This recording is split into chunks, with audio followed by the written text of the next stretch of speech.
I applied more oil to her chest and abdomen, my hands moving with purpose. Her moaning grew louder as my hands slid between her legs. I knew exactly what I was doing, teasing her without crossing any lines.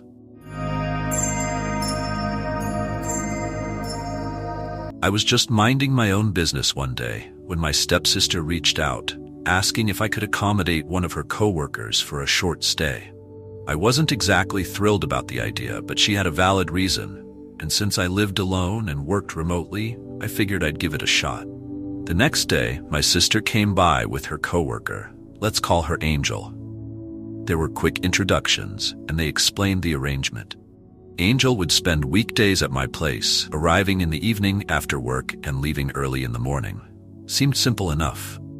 The first few days were normal. We exchanged a few words, then she'd head to bed while I stayed up. Small interactions here and there, until one evening when things started to shift. Angel, on the other hand, had a more mature look and would often call me small boy. I never took it personally, just laughed it off. But one evening, after she returned from work, she started complaining about body aches. I knew where she was going with it, but I decided to play along, suggesting various painkillers, all while keeping the mood light. She kept insisting that a massage was the only thing that would make her feel better. I joked and whined, but she wasn't letting up. Eventually, I gave in. I told her if I was going to do it, she should go lie down on the bed and wait for me. I added that if she wanted the full service, she'd have to be completely naked.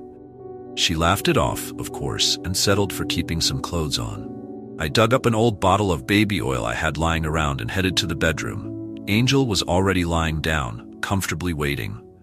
I deliberately took my time, but eventually asked where to start. She pointed to her legs, so I began there, spreading the oil smoothly. Her legs were thick, like yam, as we say around here, but I kept the atmosphere light, not saying much. As she lay on her stomach, I worked my way up to her hips. That's when the mood began to change. She started humming softly, and by the time I reached her waist and butt, she was almost singing. It was clear she was enjoying this more than she let on. I asked her to roll over, so she faced me. I applied more oil to her chest and abdomen, my hands moving with purpose. Her moaning grew louder as my hands slid between her legs. I knew exactly what I was doing, teasing her without crossing any lines. Angel was hot now, both literally and figuratively.